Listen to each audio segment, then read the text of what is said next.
I'm Autumn Lockett. And this is Mitch Randall. And you're listening to Good Faith Weekly. Welcome to Good Faith Weekly. And on this episode, Autumn and I are going to catch up, plus talk about the launch of Good Faith Media. We're also going to be interviewing the Baptist News Global Executive Director and Editor, Mark Wingfield, as well as the Executive Director for the Baptist Joint Committee in Washington, D.C., Amanda Tyler. Along with those two organizations and Good Faith Media, we've just launched Faith Freedom 2020, and you'll want to stay tuned and hear more about that interview. Autumn, how are you doing this week? 5, 4, 3, 2, 1. We have liftoff! We do have liftoff. It was an exciting Wednesday on July the 1st.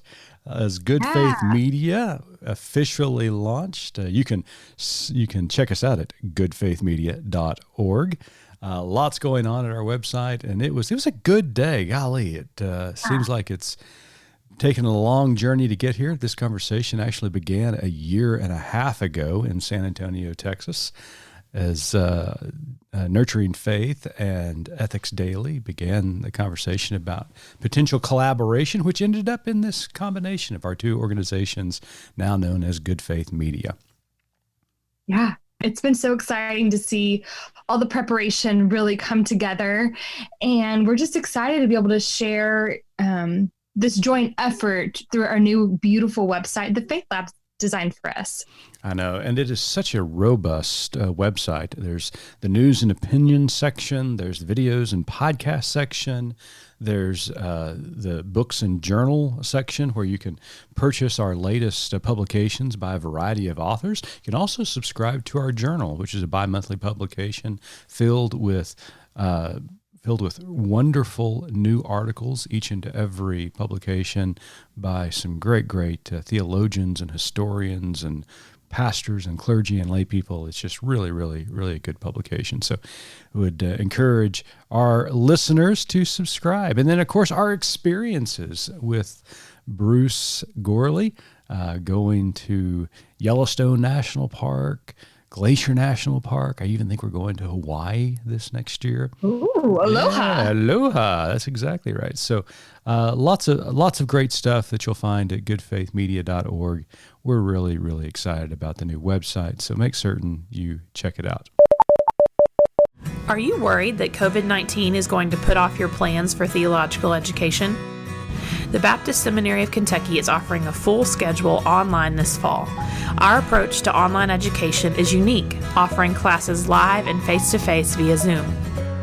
At BSK, relationship is critical, and we are thrilled to be able to offer our Master of Divinity, Pastoral Care Certificate, and Rural Ministry Certificate this way. Learn more at bsk.edu. So, Autumn, are you going to be celebrating the 4th of July this year? Yes, I'm going to be celebrating the 4th of July socially distanced. We are going to my husband's family's house, and they live kind of out in the middle of nowhere, and it's just us and the cows, and just going to have some family time. Well, good. Well, that sounds like a delightful time. We're staying around here, stay close to home, watch some movies, eat some burgers, maybe shoot off a sparkler or two, and celebrate Independence Day. So yeah, I hope everybody out there stays safe during this 4th of July. Please, if you're going outside, wear a mask, practice social distancing. The numbers continue to spike, especially in California, Texas, Florida. Just heard this morning that Florida reported 10,000 new cases yesterday, which is just remarkable. I just can't imagine those kind of numbers. So please, people, be safe and be smart. Stay tuned for our interview with Mark Wingfield and Amanda Tyler as we talk about Faith Freedom 2020. Ethics Daily and Nurturing Faith are coming together and joining forces to launch Good Faith Media. Is that not exciting? I am pumped. I'm so excited. We've been planning this and scheming and dreaming, and it's finally coming to fruition. Well, we're really excited to roll out the new website, hoping that everybody will get a chance to log on to goodfaithmedia.org starting July the 1st. But there's also something we want to invite a lot of our good friends to be a part of, and that is the Good Faith 50. So, Autumn, tell us a little bit about the Good Faith 50. The Good Faith 50 is a group of our friends who want to support us. And our goal is to grow our monthly members, so our folks who donate to the mission of Good Faith Media, which is to provide resources and reflection at the intersection of faith and culture through an inclusive Christian lens. We want to invite the people who believe in that mission to become monthly donors. And our goal in July and August is to grow our monthly donors by 50.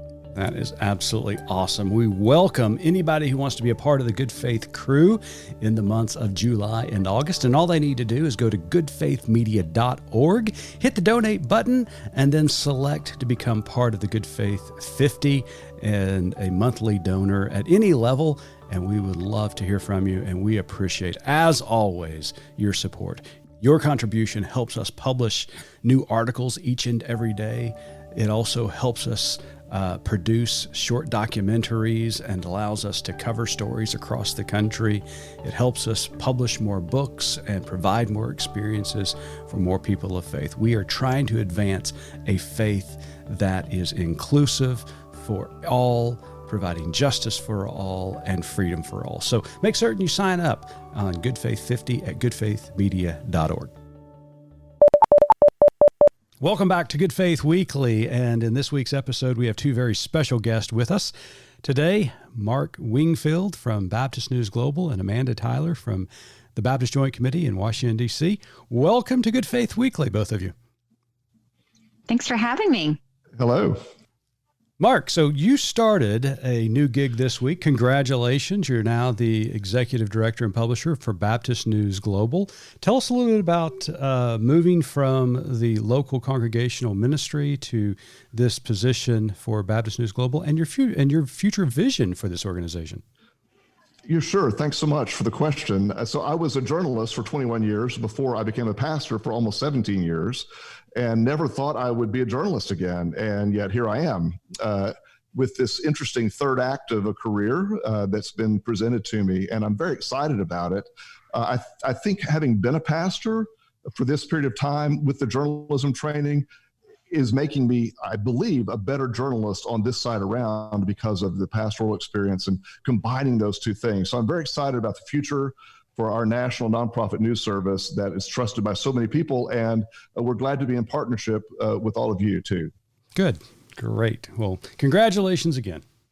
Yeah, absolutely. So it seems like 2020 has just been, a year that we're all going to remember. And two of the major headlines that continue to prevail are about not only the pandemic, which we've spoken about, but also this kind of national conversation about race, finally. So can you tell us a little bit about how each of your organizations are addressing these issues right now? Yeah, well, I'll lead off. I do think that these are defining moments for 2020, and I think for the foreseeable future, really, in both areas.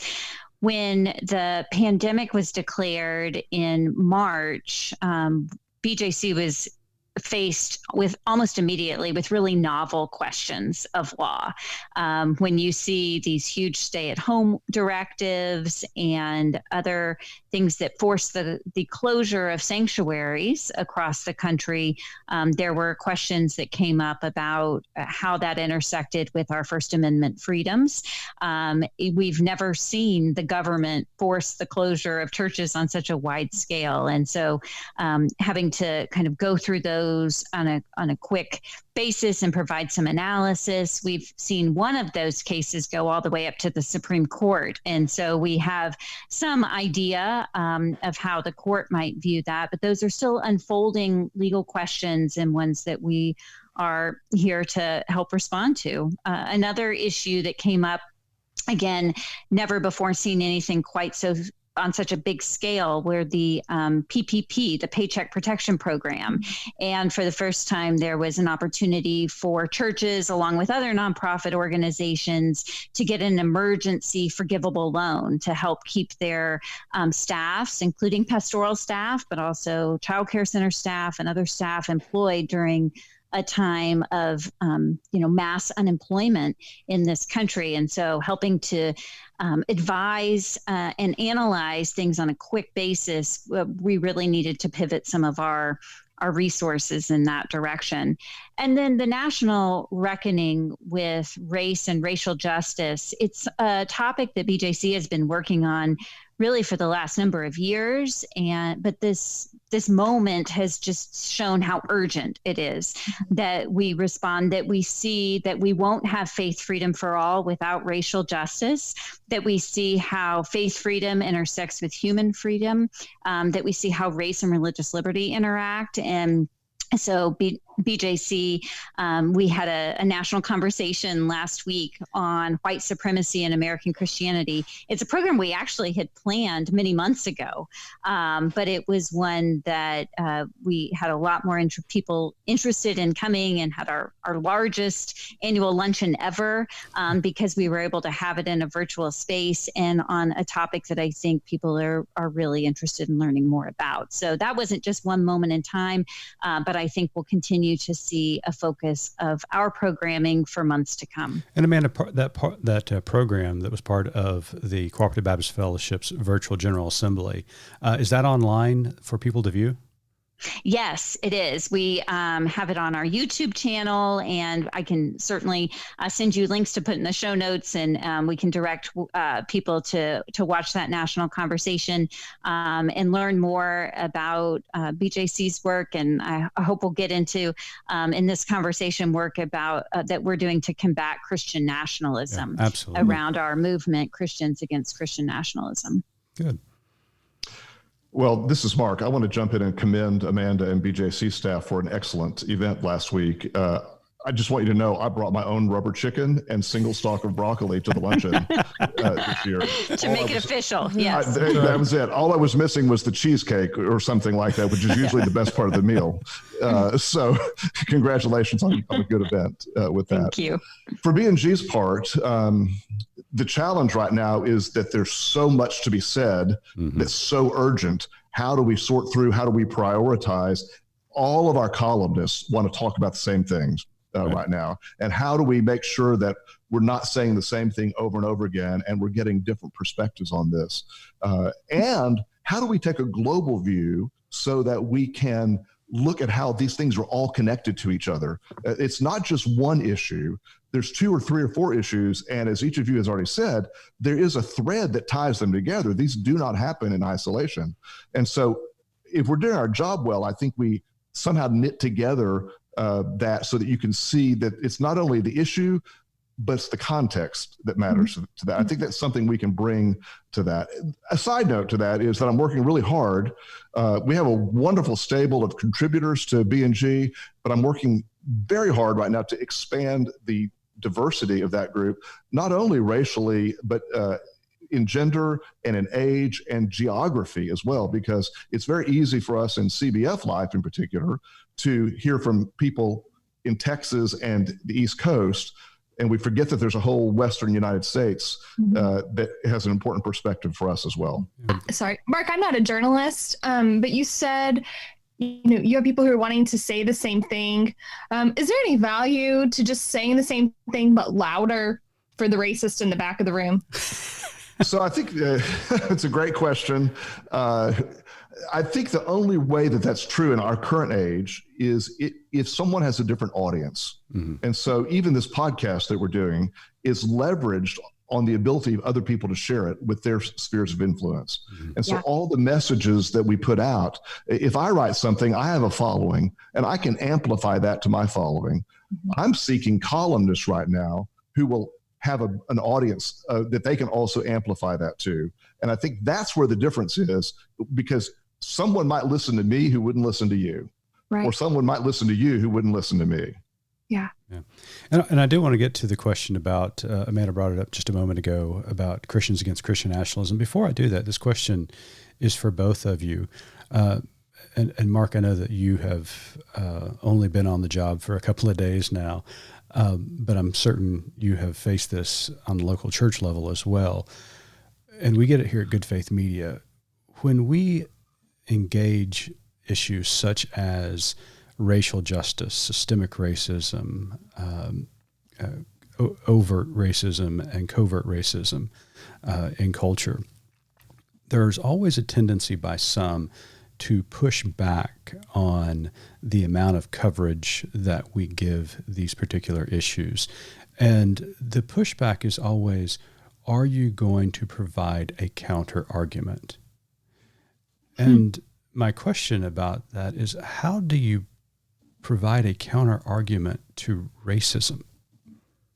So first thing, there are not always two sides to every story. Mm-hmm.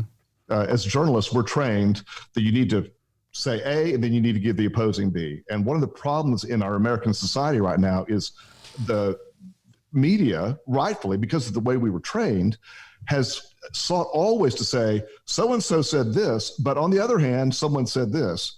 Well, if the counterweight to this is to say that, no, the sky's not really blue, it's red, we don't need to be giving that the same weight because it's factually not true. Right. Yeah.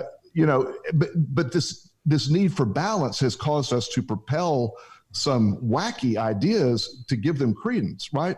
So one of the ways this is playing out for me right now, I've dealt with this just this week, is as I'm transitioning from this pastoral role where you're responsive to a congregation, in a sense, and now in a journalistic role, I'm responsible in a different way. So one of the first things to pop out of the box this week is this story about Baylor University having a reckoning about the racist heritage that they share. And so we put out a story about that, and I'm immediately fielding questions that are asking, well, what if your story causes a riot on campus? What if your story causes someone to deface a statue on campus?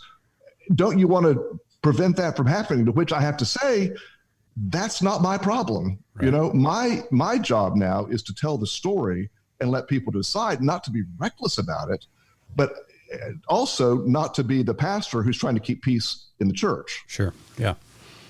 And that's a great answer. And I mean, Amanda, I don't know if you got any kickback with Christians against Christian nationalism or not. Well, yes, we did. Certainly at the time when we launched it, which in my mind shows that we're doing the right thing. Mm-hmm. I would be more concerned if we didn't have any pushback to what we're doing. It means that what we're doing is probably not that necessary in the world. And yet we are really countering a very strong and pervasive narrative. You know, I think that's a really interesting question. Of course, I'm not in the journalism space, but my response is, are you giving too much air to this? I'd say no, because we're countering a narrative that's been pervasive, a white-centered narrative that's been pervasive for our entire history. I think it's time to raise other viewpoints, that we have a more diverse, table, that we're bringing new and different perspectives to the way that we think about and talk about religious liberty, that's not a threat to our protection of religious liberty. It will strengthen our resolve. It will strengthen our protection for it, the more people from different points of view that we have standing up for our freedom.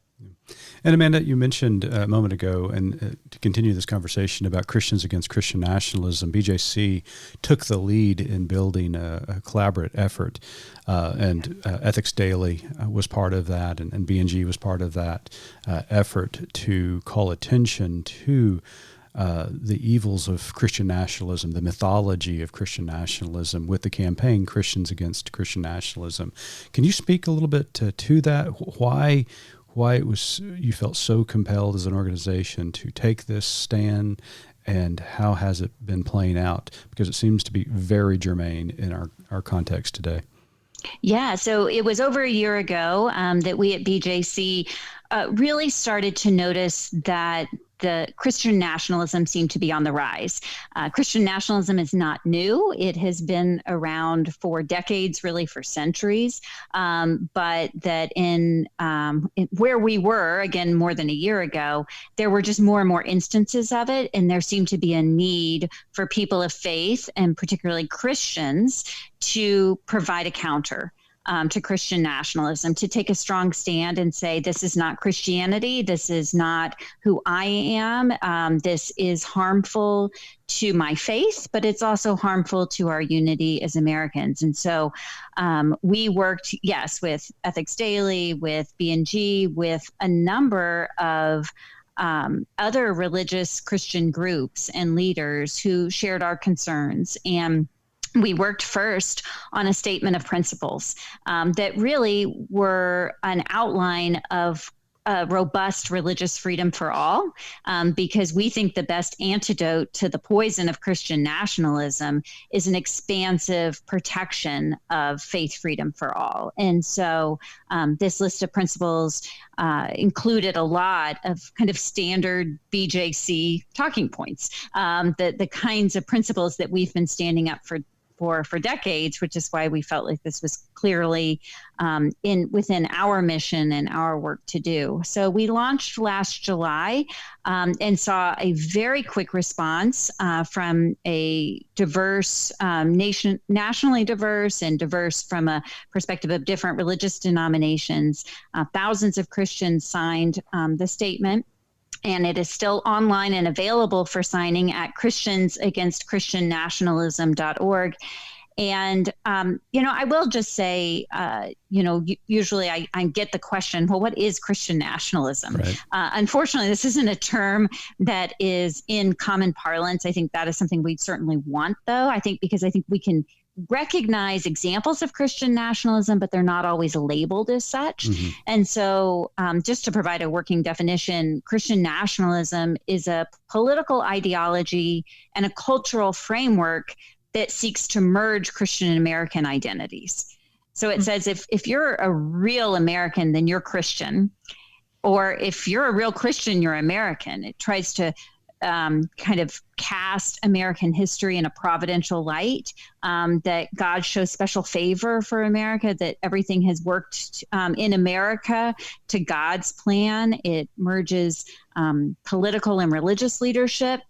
I think an excellent example in real life of Christian nationalism is what Mark already referred to in the Freedom Sunday display at First Baptist Dallas this past Sunday, when you see American flags waving in the sanctuary and patriotic songs. And there's a sense that your Christian identity is the same as your American identity. And so we could talk all day about Christian nationalism and all the examples that we see, but I think that you are right, Mitch, that this is particularly relevant to our current time. So I'm grateful for this continued movement, and we have plans to continue to grow it, because I think that having a strong response to Christian nationalism is really important in this pivotal year. In the midst of this social upheaval, and rightly so, in response to George Floyd's death, Breonna Taylor, Ahmaud Arbery, and so many others, we're trying to come to grips with our national origins, our origins as a country. And, speaking of Christian nationalism, there's been this mythology for so long that America was founded as a quote unquote Christian nation. And the conversations that I'm starting to hear emerge around the water coolers in this era have been very unique, trying to come to grips even with that mythology, comparing it to reality. And one of the realities that seems to be gaining a lot more momentum in this conversation is that America, not only in its constitutional birth, but in its colonial birth, was built upon this white male supremacy in religion and in government. And we see that with the Puritans coming over here to this country, in Massachusetts Bay, in Jamestown. The laws, the churches were all run by white males. The theological convictions were developed and then enacted at the behest of white males at the founding of the country constitutionally. In the 18th century, we have a constitution formed that is for white males. Women weren't included in it. Native Americans weren't included in it. African Americans weren't even considered human to be included in the Constitution. So this weighing of mythology and reality is an interesting conversation, I think, that's taking place right now in the country. Would you say that we're coming to grips with who we are as a people, and do you see anything changing because of those realities? Yeah, I think I certainly hope so. I certainly hope that we're coming to grips, and I certainly hope things will change. But I do think it means taking a more honest look at our history, and having a more inclusive look at our history. And in the same way that Americans are taking a more critical look at our history of our country and places where, non-white voices were kind of erased from our telling of history. I think that we can do the same thing when we look at religious freedom and Christian nationalism. Christian nationalism and racism act in many of the same ways in our country. They're so pervasive, and from the historical perspective, they both really rely on a carefully curated telling of history that's very white-centered. And I'm seeing some interesting examples. Just this past week, as we see, monuments coming down, Confederate flag coming off the Mississippi state flag. I saw in some of the reporting that they said the new Mississippi flag could not have any Confederate imagery, but it must have "In God We Trust" on the flag. And so I think that we need to be careful that as we have a better, more inclusive look at our American history, that we don't just replace it with a turbocharged Christian nationalism. Yeah, very, very good. Very good point. So I'd love to jump in and tell you a personal story about how I think this plays out and how change can happen. So, Mitch, you know that I grew up just up the road from where you live in Oklahoma, in a very conservative place. My first denominational job in Baptist life was during my college years at the University of New Mexico, when I was hired as the assistant editor of the state Baptist newspaper, the Baptist New Mexican. There was a new editor there, a guy named J.B. Fowler, who was from Texas. And he was an early mentor to me. And until that moment that I was working with him, and I was 20 years old, having grown up in the Baptist church, I had never heard of the Baptist Joint Committee at that point. I had never heard of James Dunn at that point. And Dr. Fowler introduced me to the Baptist Joint Committee, to James Dunn, and to the concept of religious liberty in a way that I never had known before. And it changed my perspective on everything. And I tell you that story to say that I think for each of us who have a story to tell and have resources to share, it's got to happen one at a time. As we go through and the people we know hear the story that we have, and particularly as we talk to folks who are younger than us, to help them understand things that they may not have learned along the way, because we all know, we've lived long enough now to know that there's sure a lot we weren't told along the way. And Mitch, you and I have talked about this with our Oklahoma roots, and never hearing about 1921 race massacre. No, never heard of it until the Tulsa massacre. I never heard a word about that growing up in Oklahoma or any of those things, right? And so we have an educational job to do that's not just broad, it's also specific. Right. Absolutely. Very good. Well, speaking of collaboration, our three organizations are collaborating on a project right now. And I'm going to let Autumn ask the question, and I'm going to turn from interviewer to interviewee. So Autumn, take it away. So B&G, BJC, and now Good Faith Media have entered into a partnership that's going to highlight the critical issues that we're all facing during this election year. So there's a new website called faithfreedom2020.org, and it's going to be pulling content from all three of our websites. So what are the three of you hoping to offer at faithfreedom2020.org? Well, I'll jump in and say I'm so excited about this partnership. And as I was coming into this new role at B&G, my number one priority was to find a way to create collaborative relationships. And I'm so thankful to Mitch and Amanda and their staffs for being part of this and allowing us to find a way to demonstrate collaboration through this. This is a critical year, as we've already said, because of the confluence of things. And it just seemed like this was a perfect way for us to share our resources to help get the message out that there's a lot of things we need to understand, as we've already said. How do we do that? We listen to other people, we learn, we keep learning, we share. And if we combine our resources, I think we're so much stronger together in that message than any one of us can be alone. And if ever there was a year when we needed collaboration to get a message out, it is this year. Mm-hmm. Yeah, absolutely. Yeah, go ahead. I was just going to say, I'm thrilled by this partnership as well. You know, this is BJC's singular area of focus is protecting religious freedom for all. And there is more than enough work to go around, especially in this year. In fact, earlier this year, before the racial reckoning, before pandemic, we at BJC felt like there were so many important religious freedom stories that were getting lost in the cacophony of the news between, you know, do you remember this year started off with an impeachment trial? I mean, that feels like a decade ago.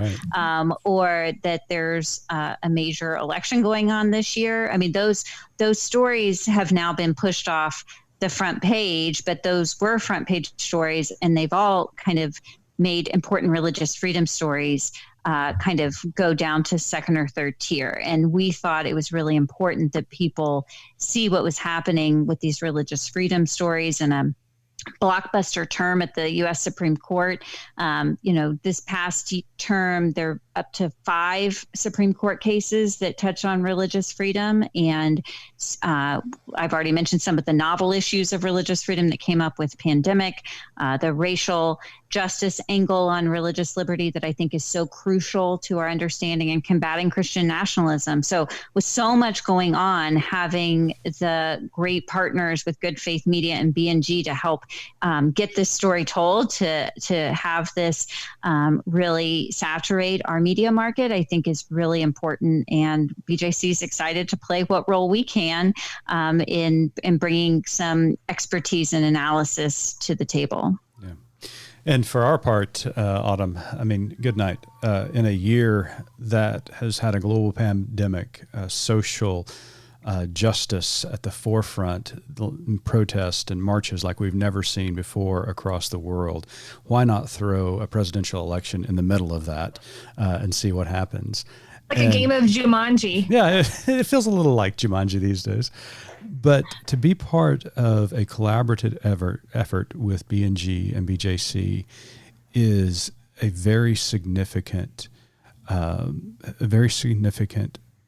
project, because it is vitally important in this year of 2020 that we unite our voices together to talk about these extremely critical issues that we are facing as a people of faith. And Amanda and her staff at BJC has done an excellent job educating and fighting for religious liberty and church-state separation for over 80 years now, right, Amanda? And, that's right. And I mean, just done a remarkable job at our nation's capital. But we also have to remember that when these decisions are rendered, whether it's by the executive branch or the legislative branch or the judicial branch, that they have ramifications.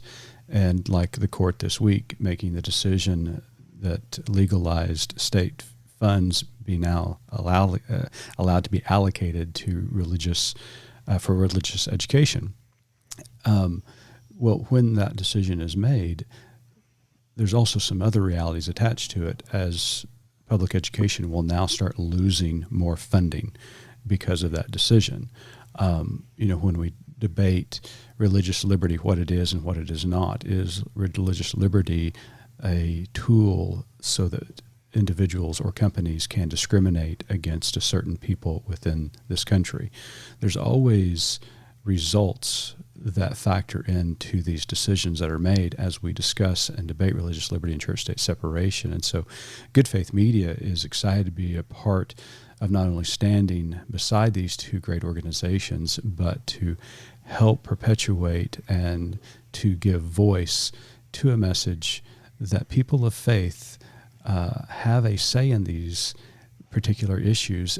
There is not just one group under the banner of Christianity that speaks for all Christians, that there is a large group of us that is very diverse, and that we are giving effort to vocalizing this other perspective. And so we're excited to be a part of it. So really excited about it. The website again is faithfreedom2020.org.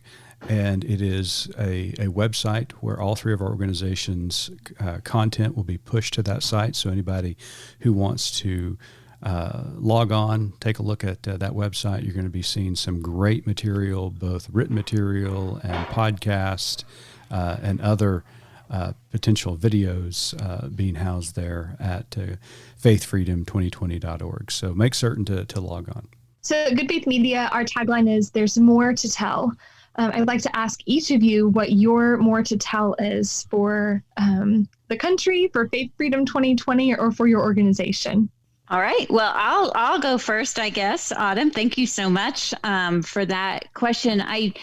I did want to be sure, this is a great podcast, and for your podcast listeners, if they're looking to fill up their feed, I wanted them to be sure to know that I am co-hosting a podcast with Holly Holman on the BJC podcast called Respecting Religion. And it's fantastic.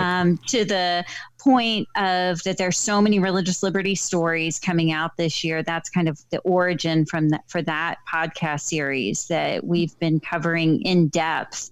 Many of these court cases that are coming out, some of these novel questions of law, and recently several conversations on race and religious liberty. So wanted to be sure your listeners could know that they could also get some religious liberty specific information on Respecting Religion podcast. And as we've talked about earlier, the national conversation that we hosted last week, our speaker, Robert P. Jones, has written a new book called White Too Long, The Legacy of White Supremacy in American Christianity. So would love to refer your listeners to go and watch the conversation that we recorded last week. To buy the book. I will endorse it. I read an advanced copy in preparation for our luncheon, and I think it's very provocative. And to stay tuned to bjconline.org, because we'll be continuing to host and lead some conversations around that book, around that topic, as we seek to do our part to dismantle white supremacy in our culture. Great. Wonderful. And we'll have links to all of that in our show notes as well. So my more to tell is just a plea to anyone listening. Don't stop listening. Don't stop reading. Don't stop learning. I hear so many people say today, I'm so worn out with all the news. I can't keep up with all the news. I only want good news. Tell me some good news. Okay, there's a place for good news. But to say that I'm in the midst of the upheaval that's happening in the world and in our country right now, to say, I don't have to read any more of that, I don't have to listen to any of that because it wears me out, is an ultimate expression of privilege. Yep. Mm-hmm. The people who we need to stand up for do not have the privilege to say, I'm going to tune out on the news.